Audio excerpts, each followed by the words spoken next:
I want to share what undeniable means to me, because it is one of those kind of abstract, you put it up on the wall, like Tosh said, and if you don't really define it, you don't really get clear on it, then it doesn't mean anything, right? And we want to make sure that the words that we use keep their meaning. Because if we're going to do things like try to transfer culture and build a team and make sure people do the right things, for the right people, for the right reasons, while nobody's looking, then we need to make sure that our words have meaning. So, what does being undeniable mean to you? So we pulled some of the stuff out of the Slack thread. Won't take no for an answer. Constant fight. Grit. Relentlessly chase my goals. Showing up for yourself and the humans around you every day. Unstoppable. None of these were in the thread, by the way. So when we went through this exercise, the first thing, if you kind of do a word play on this, the first thing that popped into my mind was the best. That was the first thing that popped in my mind when I thought about what does being undeniable mean? I was like, it means being the best. And listening to Tosh yesterday, and I had kind of been chewing on this for a while prior to that. So I kind of want to walk you through what I went through in that process. And I was asking myself, what does being the best mean? What does it mean? Has anybody ever said this? I want to be the best affiliate owner. Raise your hand if you ever said that. I would hope you'd said it at least once. Does anybody say you want to be the worst affiliate owner? Does anybody ever use that phrase, I want to be the best, insert whatever it is after that? Anybody ever end up being the best at that thing? Joel, I believe you. Mm-hmm. So here's what I want to share with you guys. Right? I want to share with you guys what I've learned about that process over the last 17 years of being an affiliate owner. Okay? And it's subjective. You're like, well, fuck. Right? If I say I want to be the best, it's subjective. Right? It doesn't mean anything. Kobe, MJ, who's the best?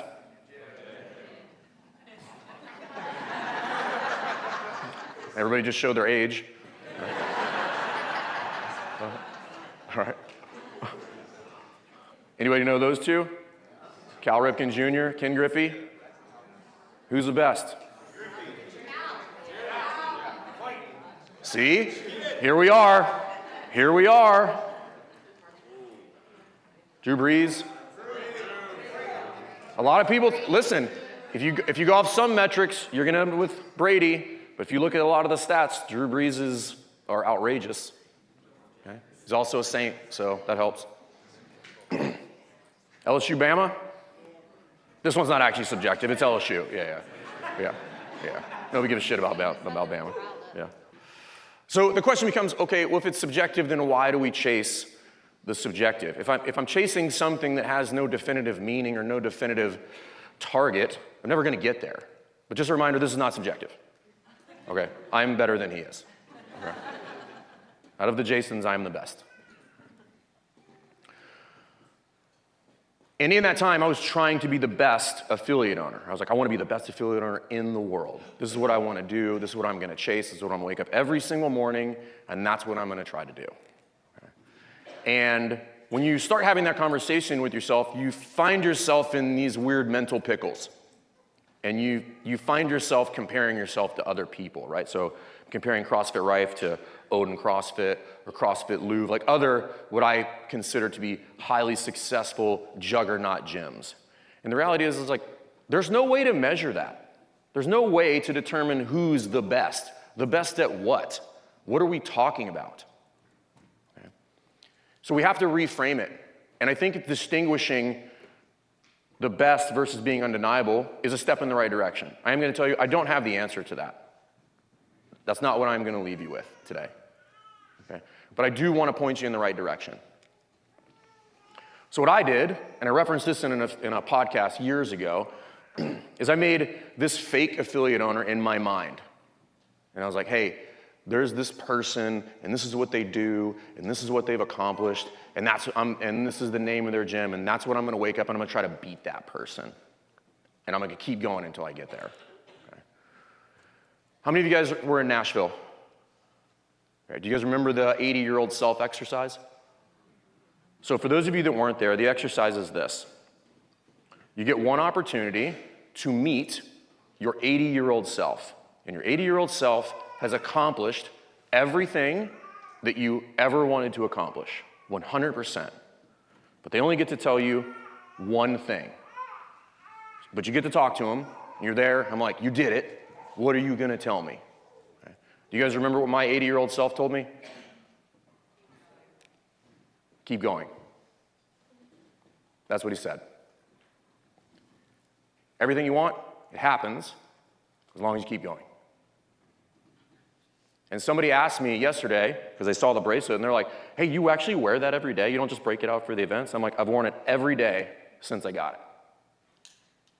Because that's the goal. Because I know if I keep going, it's inevitable. When Tosh said this yesterday, it really, really struck a chord with me, and I went back and redid half the slides in this presentation. He said, lead, don't chase. I was like, oh, lead, don't chase.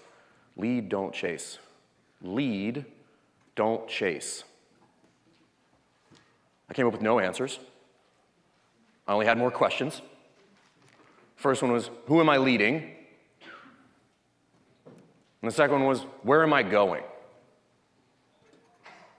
And that's what I got out of that, which is lead, don't chase. I was like, well, who am I? What does that mean? Lead, don't chase. Who am I leading? Where am I going? How does this work?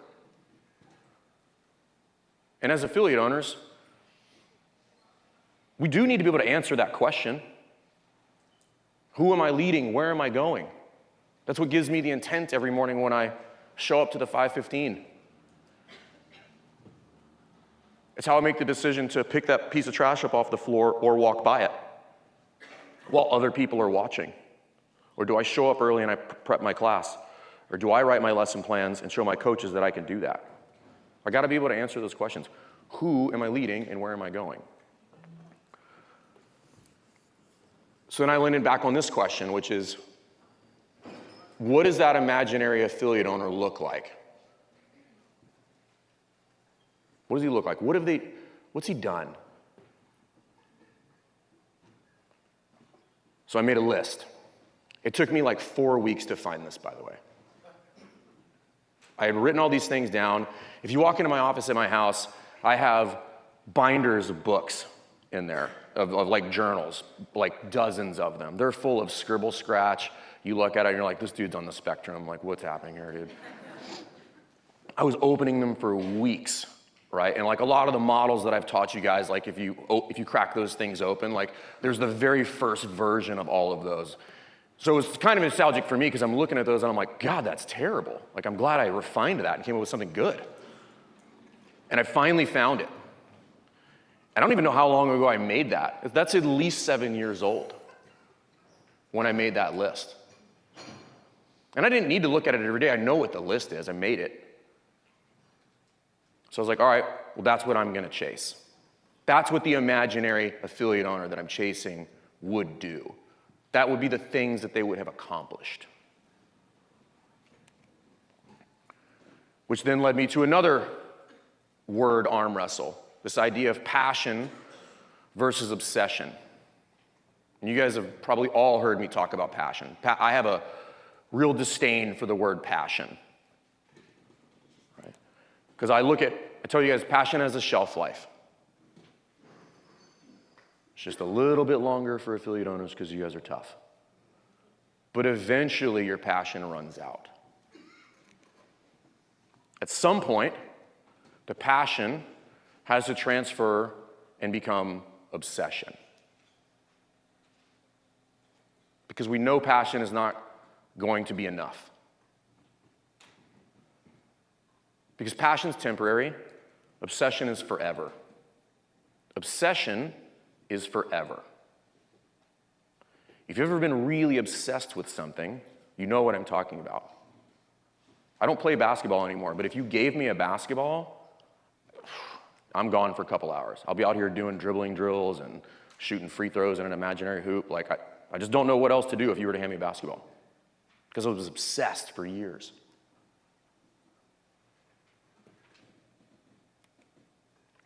Obsession gets you through the shit when passion wears out.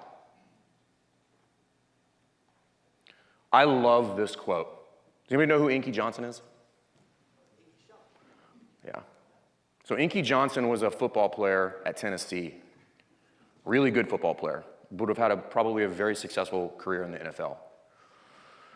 Took a really catastrophic hit when he was in college and was temporarily paralyzed from the neck down for years.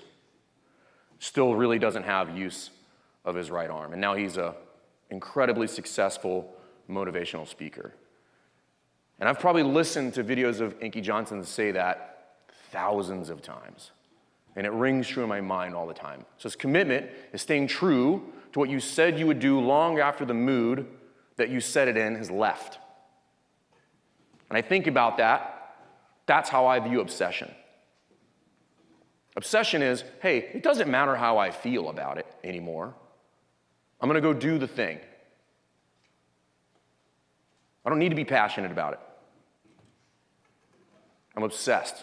Obsession pushes me past the pain, the discomfort, the inadequacies, everything.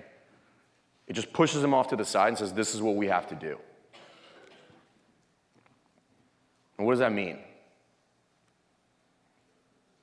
It means you do the shit you don't want to do when you don't want to do it. It's non-negotiable. You're not debating with yourself. You do the shit you don't want to do, particularly when you don't want to do it. You don't want to get out of bed, you get out of bed. You don't want to look at a spreadsheet, you do the spreadsheet. You don't want to follow up with the leads, you follow up with the leads. Because you're not going to be obsessed right out of the gate. It takes a lot of practice. And I've talked to a lot of you guys this weekend, and many of you have told me, like, hey, one of the things we genuinely appreciate about you guys at the Best Hour team is you guys are leading by example. You guys are doing the thing, right? And that's really important to me. It's really important to the team. Like, so important that I do all sorts of dumb things.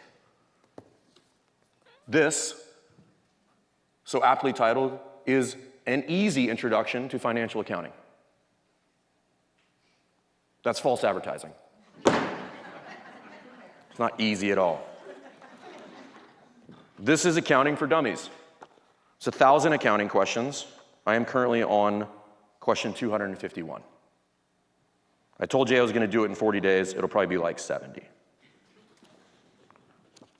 And I'm so obsessed, I'll just be sitting in my office doing these problems.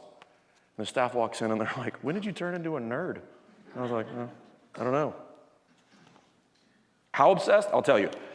When I first started doing these, all I would do was open to the page, I would go to the back, I'd pull up the answer, and I'd go write it down.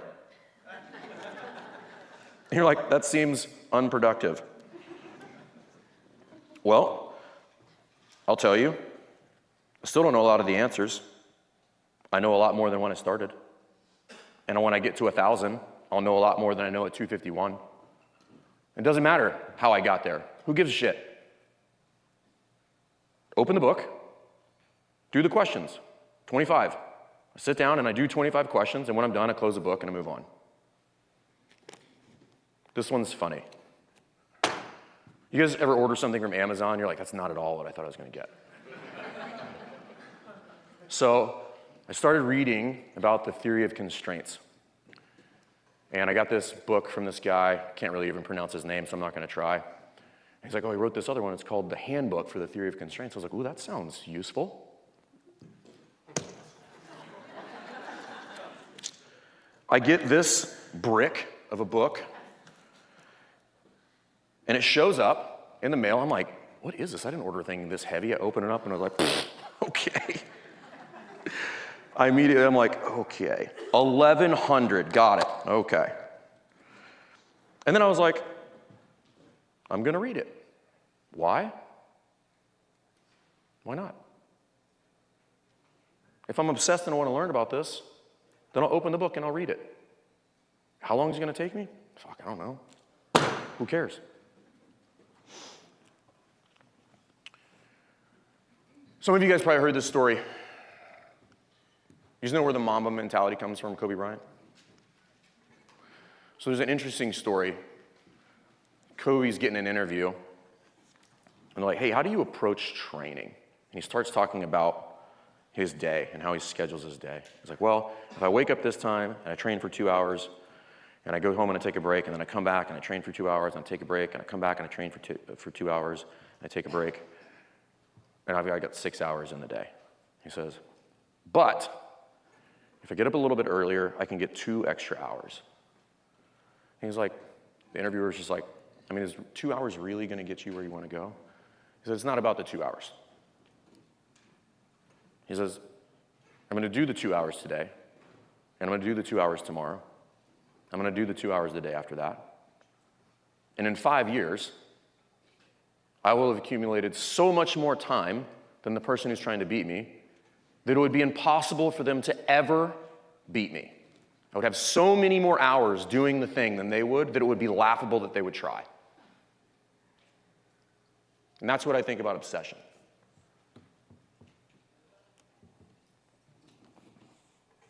Because obsession is understanding a couple of different things.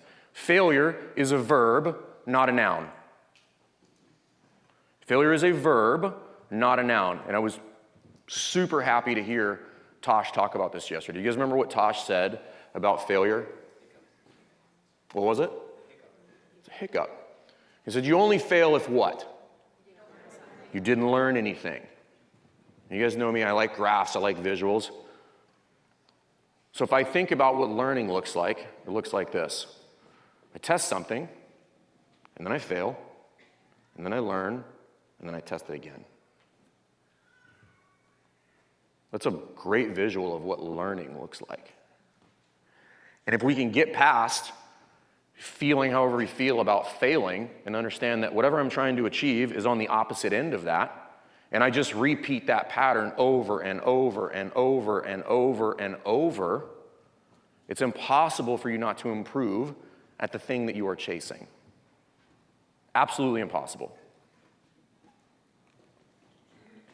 And anything worth doing is worth doing poorly. When I read this, I sat down for 5 minutes, and I was like, holy shit. That one's deep. Because we've all said, we're like, hey, if I can't do it at 150%, then I'm not doing it, right? Who's said that before? You're like, I'm not good. If I can't do it to the best of my ability, I'm not doing it. What a crock of shit.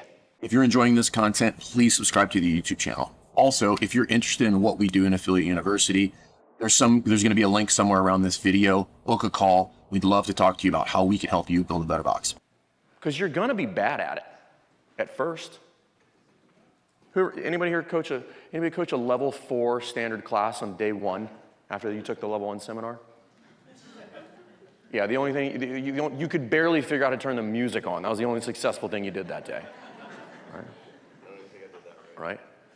But this is really important. It's if it's worth doing, you have to be willing to be bad at it. You have to be willing to go through the process of doing it poorly first so that you can go through that sequence of failing, learning, and then retesting it again. If it's worth doing, it's worth doing poorly. And I will tell you, having facilitated many hot seats, as of the trainers back there, is much of the blocks that all of you are dealing with is our inability to wrestle with that simple statement.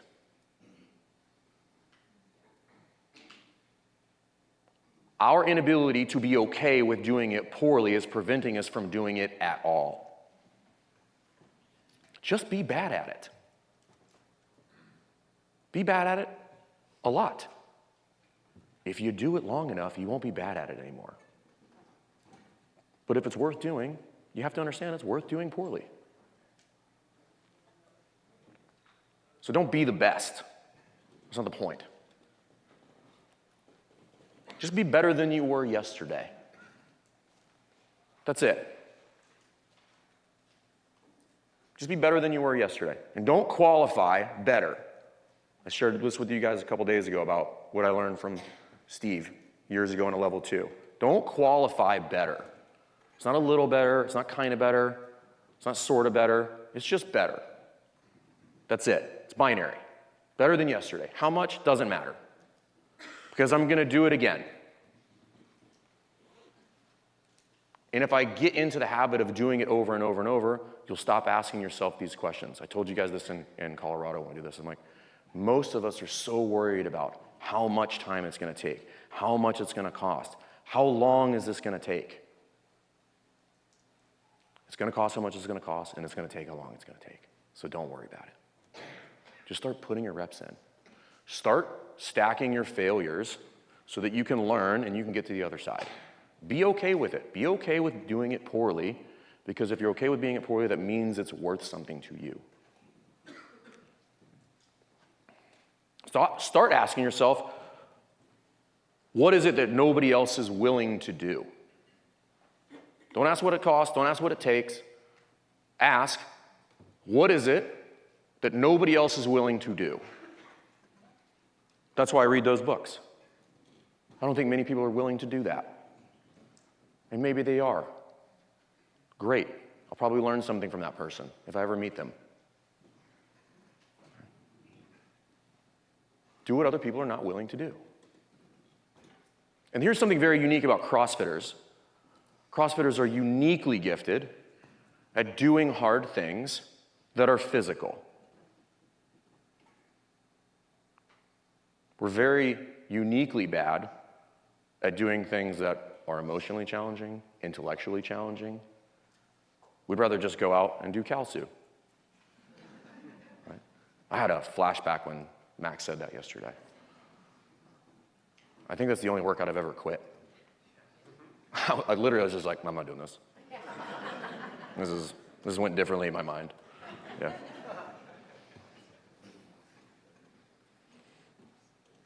Be the only one. Don't be the best. Be the only one. Be the only one that does the thing. Be the only one that reads the book. Be the only one that sends the extra email. Be the only one that sends the extra text. Be the only one that has the hard conversation. Again, I don't know who's the best here. I know this. Nobody else has that list, and nobody else has that list. We can debate all day. But they're the only one that did that. Am I the best? I don't know.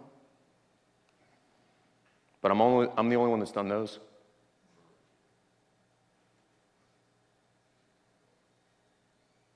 Is somebody else going to do that? I don't know. But I'm the only one that's done that. And then I'm going to add to the list. That's the point. I didn't choose this picture, but I'm really glad they picked this one. But it's not just me, right? I give Jay a lot of shit, but I'm going to give him a lot of props right now. He's the only guy I know that sold 3 gyms successfully. Also, interned for seminar staff, I think like 10 times, made it. And the only guy that I would continue doing that podcast with. There's nobody else on that list. Marcus, I've told you guys this. Most interesting man in CrossFit that nobody knows. He likes to hide in the shadows. Okay? Most of you guys don't know this Marcus' backstory. I know Marcus' backstory because Marcus was my first ever business coach. You guys probably don't even know that. Critical in starting Barbells for Boobs, Barbell Logic, many other coaching programs.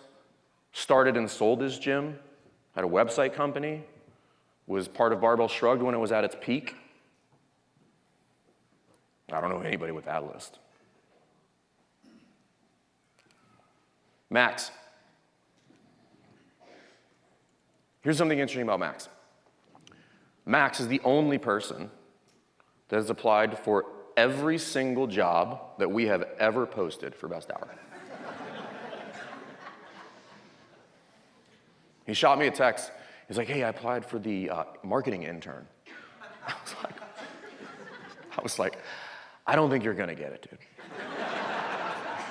And it's not because I don't like you, I just don't think that's your thing. But here's the deal. Max needs that like he needs a sprained ankle. He doesn't need to be on this team, right? He's got 6 gyms, about to have 7. One of the few people in the space that's done that successfully and continues to do it successfully. And on top of that, he's the only person that's like, anything, any opportunity they give me to be on the team, he's like, I'm gonna try. That makes it real easy for me to bring Max on the team. I know pretty much what I need to know about Max at this point. I didn't know he was that funny. Steve, the GOAT. Steve has a unique gift in a lot of instances of like not letting you know how much smarter he is than you. Right? Master's in education, law degree, black belt in jiu-jitsu, one of the first flow masters in the UK, started his box almost 20 years ago, right? Hundreds and hundreds of seminars underneath his belt. I don't know anybody with that list. It's a good one. Ryan, Jay brought it up today. I don't know anybody that took the level 4 or had the balls to take the level 4 5 times. And Jay wasn't lying. We get texts all the time, like, this isn't fair. And I'm like, good luck. And he never complained. Never had a frown on his face. Never considered not going back. He's like, I'm going back. If it takes 10, it takes 10. Right? Ryan wasn't worried how long it was going to take, and he wasn't worried what it was going to cost. He was like, that's where I'm going. Adam. Only affiliate I know, the only level 4 that I know that has a successful gym in his garage and quit his teaching career in order to do so. Spencer. This guy has a really crazy story. And I'll talk about him here at the end, but I don't know anybody with that list either, right? Had a partner, bought the gym, was going through a ton of stuff, had to pull the gym out of that. And like to see him here, what he's doing now, is really, really rewarding for me personally, because we've had some calls, and I tell you what, they were rough. Kanan, right? Was at a gym, poor, kind of blew up. He's like, I think I'm gonna go start my own gym. I don't know how I'm gonna do it. I'm gonna figure out how to do it. He's like, I'm gonna put it in a basketball gym. And I'm like, listen, I like basketball, but I don't think that's a good strategy. Right? Inside of a year, he's got over 100 members. I could do this all day. All of you have a list, whether you know it or not. Randy and Joss, right? Randy quit his job. They didn't think they were going to do that. He was the mayor of his town. That's not a joke. He really was. Right? But bought her partner out, had a pretty significant health scare, brings that, gets through COVID in Portland where they're completely locked down, grows the gym bigger than it was before, expand, then grow the gym so much that Randy gets to quit his job and now they're both there. It's a pretty good list. So make your list. If you haven't made one, make one. Joel talks about it all the time. Put pen to paper. If you write it down, you're significantly more likely to achieve it. They did a study. They followed a group of graduates for 30 years post-graduating with their MBA. And there was a very distinct difference. They had 2 groups. One group got everything that they wanted, and the other group, very low percentage got what they wanted. What was the one distinct difference between the groups? They wrote it down. That was it. They all graduated from the same school. They all went into the careers that they went to. The single variable that they extracted was one group wrote it down, the other one did not. If you write it down, it's real. It becomes even more real if you tell somebody what it is.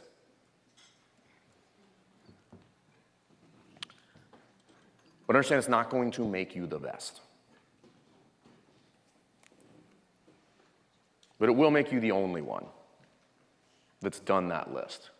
It will make you the only one that's walked that path. It will make you the only one that's chosen to do the hard things repeatedly over and over and over again to get where you want to go. And that is undeniable. That's what that means to me.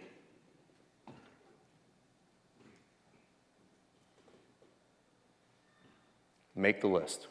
Make it scary. Make it big. Put things on there that you do not think are possible. And then get up every day and do the things that you don't want to do when you don't want to do them.